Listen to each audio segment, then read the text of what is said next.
Hello, boils and ghouls.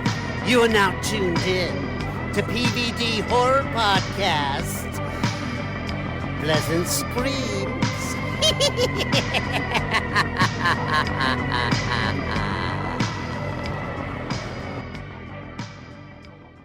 Hey, what's going on? You're now tuned in to the PVD Horror Podcast. I'm Brandon, and I'm joined by my co-host Dave. And today we have director, writer, producer, and actor Tommy Savas to talk about his new film, Cogn-AI-tive. Tommy, thanks for coming on the show. It's so many things. Yeah. I don't know I did all those things. That's crazy.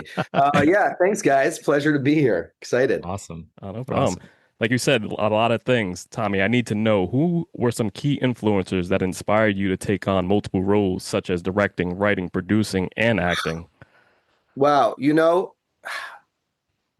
It's a crazy question. I mean, I wouldn't say that it was people that inspired me to do it as much as it was necessity in this business. Okay. I came up in this business as an actor. And surviving in Los Angeles. I lived in LA for 25 years. I just moved back to New York last April. But it's hard to just do one thing and actually make a living at it, and then especially coming up, jobs aren't just being thrown at you. So you need to take it upon yourself to create those opportunities.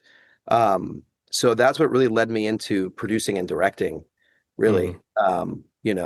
I started a YouTube channel back in 2008 called Reckless Tortuga with a group of friends of mine, which grew up to be one of the top 100 channels at the time on YouTube. And this is in the beginning of YouTube, when YouTube was just like cat videos, random shit.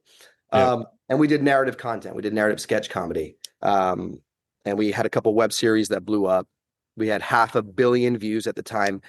1.6 million subscribers, which at the time was a big deal. Now your grandmother has 1.6 million subscribers, so it's not as impressive anymore. But like back in the early 2000s, that meant something. And then through doing that, starting doing short form, we got a chance to direct and produce, and I really fell in love with every aspect of it, from in front to behind the camera, and for all different reasons. So that's why I love, honestly, doing all of those things. That's awesome. Like you said, working on short films, having directed, short films for like 15 plus years, what key takeaways have you gained from those projects? Wow. The way I look, every single project is like a startup company. It's like you're building something from the ground up. You're keeping the people that you love and have helped you and actually worked on that previous project, and getting rid of the people that haven't, because there's so many people that subtract and don't add from things and make things harder to do, to try to build these teams that actually can, execute something and make something great. And, there's so many invaluable lessons, but for me, again, learning how to actually direct people, learning how to produce and handle problems you come into all the time, producing those smaller projects really set me up, put me in a position where I'd be able to eventually do, a full-length feature, which is what, I did. Yeah, that's cool. Nice. Now, can you tell us a little bit about Reckless Content and describe a little bit about your responsibilities as a partner, senior vice president of development? Sure. Yeah. So Reckless Content. So the way that came to be was a friend of mine who I actually started that YouTube channel with years ago. We all kind of went our separate ways and started doing our own things after we sold that channel eventually, and that company. And he got more into traditional filmmaking and producing. His name is Jason Schnell. He's the CEO of the company. And he wanted to make a film. So he came to me at the time we weren't working together, and he was like, "Hey, I really want to make a, contained horror film. Do you have any ideas?" And then I got together with my wife, Angie Sims, who was a writer of Cogn-AI-tive. And she's written a bunch of horror films. She's incredible. Great asset to have as a wife and as a filmmaker, because, like, write me this idea and then we'll talk about it, and then she'll do it, and it's awesome. Anyway, so then Reckless Content came to me. I made this movie Cogn-AI-tive for them. And then when I was done with it, they were like, "Hey man, we, really like what you've done. We like the previous movies you made. Will you come on and basically do development for us?" So I was like, fucking hell yeah, I'd love to. I love giving filmmakers that are up and coming opportunities like they gave me and like that I didn't have myself. And that's kind of what I pride myself in as the development executive is I get to find these new filmmakers who have been doing short form content. And with social media these days, like finding people online that are doing awesome stuff, just even on Instagram, and then giving them the opportunity, giving them budgets and helping develop, a full length feature film with them, and then producing it. So yeah, Reckless as itself, it's a independent genre studio which focuses on horror mainly, and then now delving kind of into independent television. Okay. So as I was looking through your filmography and everything, you have so many projects that are more in the realm of like the genres of like crime or action. So what kind of like interests you in, investing in more of like horror based stuff at this point? Yeah. So yeah, what you're saying, I mean, that's mainly as an actor, right? And that's I've done all the CSIs and NCISs and whatever. And that's not even necessarily by choice as much as it's by necessity. And that's the audition I get, And I've always been a fan of horror. Like that's always been a genre that I've loved and wanted to work in some capacity. So, this, with horror, you do have a genre where you're able to make movies for smaller budgets that actually affect audiences. Like if you're making a sci-fi movie, you need hundreds of thousands, I mean, millions of dollars to make a movie like that. With horror, you're able to make really cool movies for like the sub-$1 million budget ranges, and they honestly, horror films have a good job of actually making a return because there is an audience that loves horror, and will kind of watch anything that has some sort of appeal to it. It's a good space to get into if you're interested in making money in the business. And as a filmmaker, it's hard to raise money. So when you're able to work with a genre where you can show that there is at least a potential return that's realistic, it makes it a lot easier to do. Yeah. Like you said, you've been a fan of horror for many years. What are some of your favorite films? Oof. Okay. My favorite, I wonder, you guys tell me if this would be considered a horror film, but this is the film like as a child that still fucks me up today when I hit the corner of my room in the closet and it's open a crack, which is Communion. Okay. Yeah. See that movie with Christopher Walken about alien abduction? Yeah.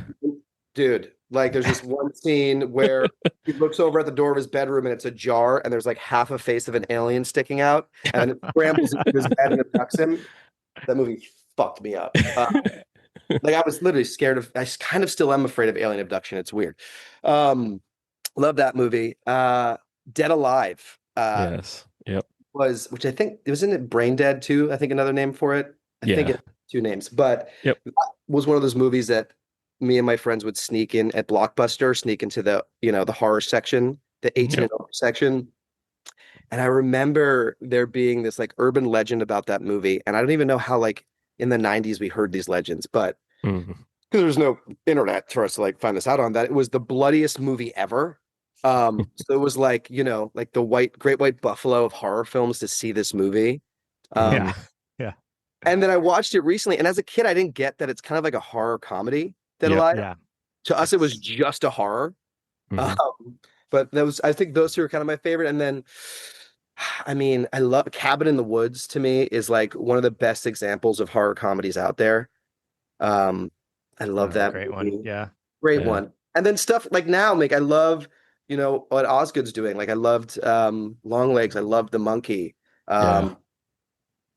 Great. Yeah. And then inspirations, Lawnmower Man. Sorry, go ahead. Yeah, I can name it. I was just saying those are some great choices. Definitely. It's cool because sometimes we just love to see some films that fucked our guest up as a kid, or even today. So like those are some great choices that you shared with us. I don't know if you haven't watched that recently, man, but it still holds up. Go watch that movie. Oh, God, it will still fuck you up. And you just said we were about to say Lawnmower Man too, and Lawnmower Man I think is interesting in today, like with your film Cognitive, like just even like thinking about how like technology and advances in the technology just create like the societal fear, and that's where Lawnmower was coming from with that film. So Exactly. it's Yeah. very very relevant even in today, even though it's Yeah. a kind of a dated film, I know when I special was effects wise. fully, and when I was Yeah. pitching my movie Cognitive, because when you pitch a movie, they like you to give comps, which I actually hate doing. It's like, Hmm. I don't know, Friday the 13th meets Cinderella. Like you have to give these Hmm. comps.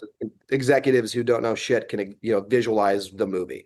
Yep. So when I was pitching this movie, it was Lawnmower Man meets Bodies, Bodies, Bodies. That's kind There of you how go. I was pitching the film. That's So awesome. Bodies has been getting a lot of recognition from filmmakers specifically, Hmm. because we had another guest come on previously that also made the comparison to their film using Bodies and like another film to compare it to. So I think that that film seems to be getting like some recognition from the filmmakers, which I think is cool, because like obviously, those are the ones that are kind of understand the processes and are looking at certain aspects of the films in a different way than maybe the casual viewer. Yeah, I mean, for me, what it is about that movie is, I mean, the director did and the writer, such a great job of having this outrageous situation, but having these characters feel like they were dealing with it realistically. Like they were so grounded, the Hmm. characters, but the situation was so outrageous. And you Yeah. didn't get lost in the idea of like how outrageous it was because they made it feel so real. Um, and they played off each other so well, and the pacing of that movie was great, and it was fun. That's the thing, like it was a horror Hmm. film, but it was so fun. And I think that, I mean, that's why I use that as a Yeah. comparison. Cool. Nice. Yeah. So, over the last few years now, there's been a craze for like, the Mickey Mouse films and everything like that. You were actually an executive producer on Screamboat starring David Howard Thornton from Terrifier. Can you talk about the experience with that? How'd you get involved with that project? Yeah, absolutely. So a friend of mine, Kelly May, who's a co-executive producer of that film, they needed some help to basically finish up some of the production. They were mid-production, need some help with some financials and also creative to help kind of round the project out. And they approached us and said, "Is this something you want to be interested in?" And just being like, huge fan of the Terrifier series. Our David Lamorte, the director, he directed The Mean One. I loved his previous work, and for us, it was a no-brainer. We're like, yes, Yeah. we love what you guys do. We want to be business with you guys. And then David Howard Thornton. So I mean, it was a no-brainer, and like we read the script, we loved it. It was Hmm. outrageous. They were filming on Pete Davidson's boats. That their Long Island area, like it had all these cool aspects to it that us as a company were like, we definitely want to be part of this any way we can. Hmm. I'm actually working with David right now out here in LA. I'm going to see him tomorrow. We're doing another project together, Okay. which I can't talk about yet, but Okay. I love those guys. Very cool. Very Yeah. cool. Nice. Mhm. So your film Cognitive is going to be premiering at the FrightFest Film Festival. That's in the UK. Yeah, it's in Um, London. Mhm. Yep, and that's along with like a ton of other amazing premieres that we've been seeing announced recently. Um, a lot of like films are just feel like that film festival feels like it gives a lot of recognition to maybe films that people would miss or just wouldn't get like some of the bigger publicity. But it feels like they pick them very intentionally. Yeah. Um, how's the anticipation leading up to this? What was it like kind of announcing that you're, or, getting that acceptance for Fright Fest Film Festival and all that stuff? Yeah. So, I mean, Fright Fest, I've had a list of genre festivals I've always wanted to be in, and Fright Fest was at the top of the list. And this is true. So we just moved to New York, me and my wife, and we live across from Sleepy Hollow, like 10 minutes from the Sleepy Oh, Hollow wow. Cemetery. Yep. Yeah. Mm. And we were like one day had nothing to do. So we're like, let's go take a tour of the cemetery. So we were actually walking through Sleepy Hollow Cemetery. My phone pings. I look at it. It's an email from Fright Fest saying, congratulations. We'd love to have you in the festival. Which there couldn't have been like a better location to get that Mm. news about my horror film than in the Sleepy Yeah. Hollow Cemetery. Yep. And that's a fucking true story. That's cool. And then and then everything that followed. I mean, we're the second film opening night.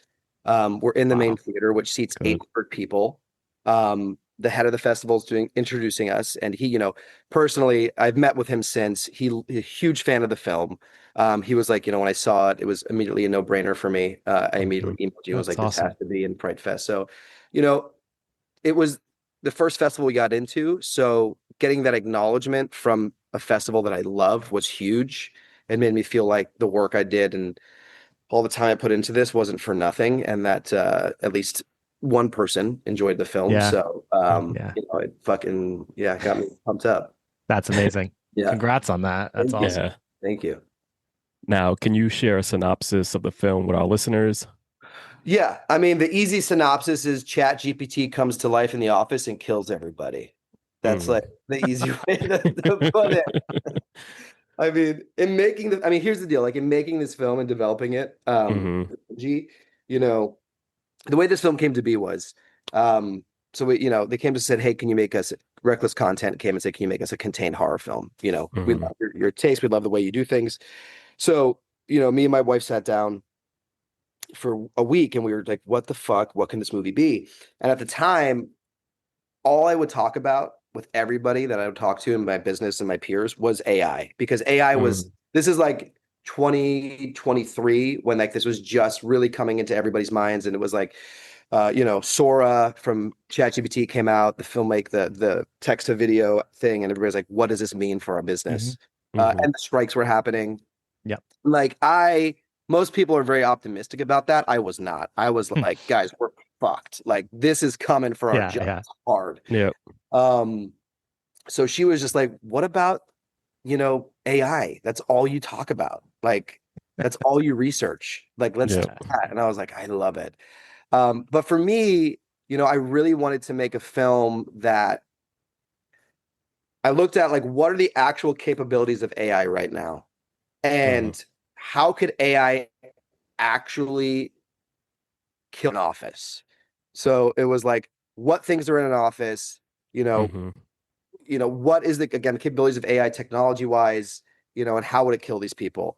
So it was important to me to like make a horror that, is something that potentially could actually really happen, Yeah. Anyway, so yeah, I know you asked for a synopsis and I went off. Wait, so you made this film? No, Yeah. I'm sorry. Your wife told you to make this film to get you to shut up about talking about AI. Pretty much. And all it did was make it worse. Let's be honest. This is all I talk about now. Wow, that backfired on her. Yeah. It did. She's fucked. Oh, that's amazing. Speaking of your wife, first of all, you guys make such a amazing couple. You guys really complement I saw some photos of you. I was like, oh, that's a great looking couple right there. You guys just complement each other very well. And hearing that you were director and she was writer on this project, I think that's so amazing. I'm sure it's not all like rainbows and butterflies working with your spouse on a project, but like, what were some of the highlights? What were some of the things that were challenges for you guys to get over? Yeah, I mean, there were definitely challenges, I say highlights. I mean, it's just the ability to collaborate at all hours of the night. Like we're always together. It's all we're doing. It's all we're thinking of, and then when you do a project like this, especially as the director, you're married to it for years. Like it takes years from development to taking it across a finish line, and to have her there, as a support team. Because usually, if you're directing somebody else's work, even like they write it, they give it to you, they're gone, they don't even come to set most times, writers. Like they just write the script and that's it. So, I mean, she was there every step of the way, sitting by me in the director's chair. So was able to talk to her and be like, where do we feel like this guy's coming from? Or like, if there was like, this isn't working, how do we work this out? Like having that person there always was invaluable. So that was incredible. Challenges, yeah, of course. Cause you have a rapport with your partner that you don't have with other people, that like you can kind of like your social facade can go away. Yeah. So like there were moments where like you're on set, the tensions are high, you're frustrated at shit. And then, you're having artistic spat that's a little bit different because you're also married. Right. Yep. So you have to like explain to the crew, like, no, we're good. Like we're so happily married. This is just shit. Yeah, don't worry about it. Yep.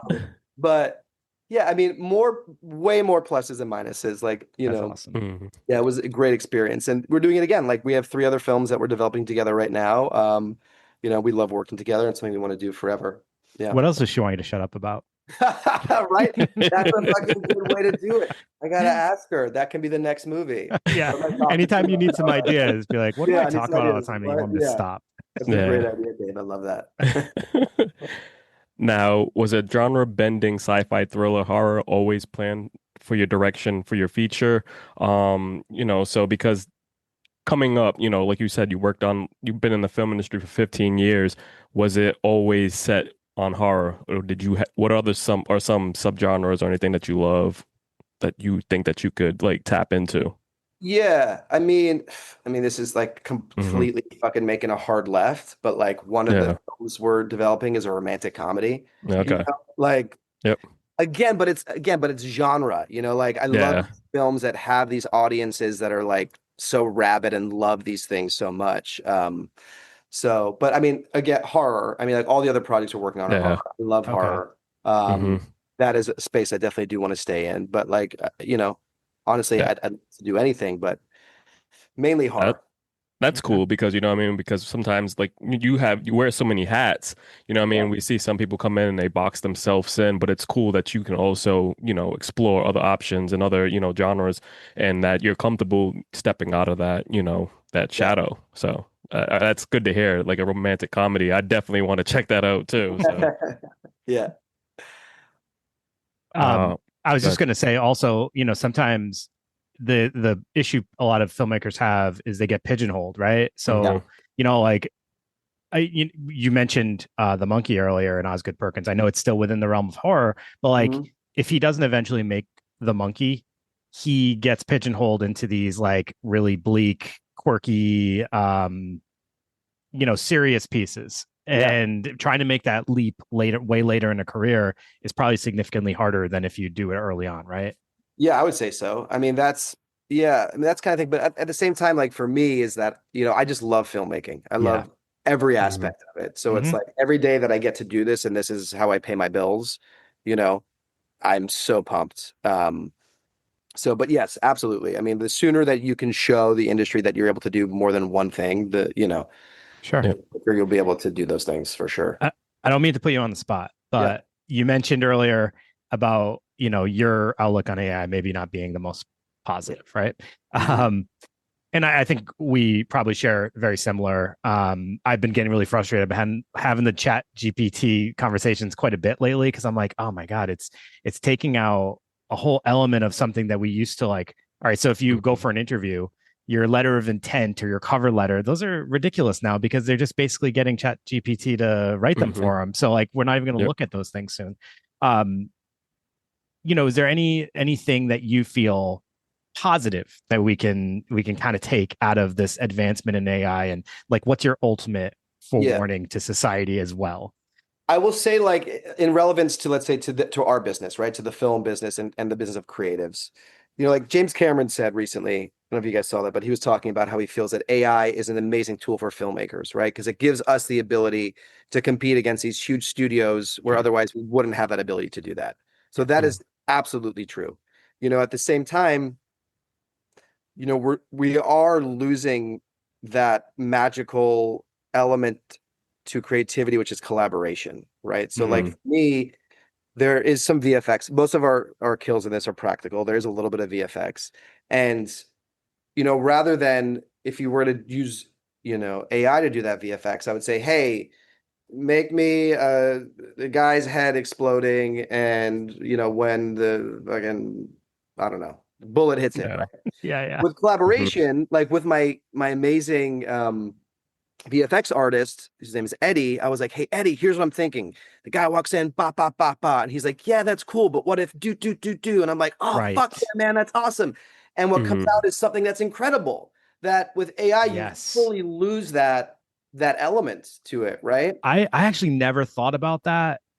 that part of it, and that is actually a huge piece of it. The collaboration takes Mhm. a general idea and allows for there to be crazy expansion that you could never predict. Exactly. AI couldn't even predict when you bring different people together what the outcome could be. But with AI, we get specifically what we asked for, which I know some people really want, but it Yeah. Mhm. does take out creativity. Right. So Exactly. that was a great highlight right there. Another point for people to consider in this argument for AI or against AI. Thank you for that. Yeah, of course. And then additionally, I do feel like it also as an individual, like even like the little bit that I've used ChatGPT, like I would use it to write emails or like you're saying cover letters or like negotiating a deal, my lawyer ChatGPT. But I can feel myself, or I felt myself, and I stopped using it, like becoming dependent on it. And I felt myself becoming, stupider. Yeah. Where I was like, I don't even have to think what to write for this email anymore. I would just be like, write an email to Dave, 100%. The guys, and say fucking blah, blah, blah. And it would do it. And then I sat down to write an email and I was like, how do I write an email? Like this happened so quickly. So I do think it's going to make, a lot of people irrelevant. Like, I think I agree. It's, we probably don't even consider it because we're just so used to it. But I think that also is like how some older generations probably look at us when we have a question and we immediately bring out our phone and type it into Google to get an answer, right? Yeah. We become dependent and rely on it. It's also what even older generations probably first thought when they saw people using GPS.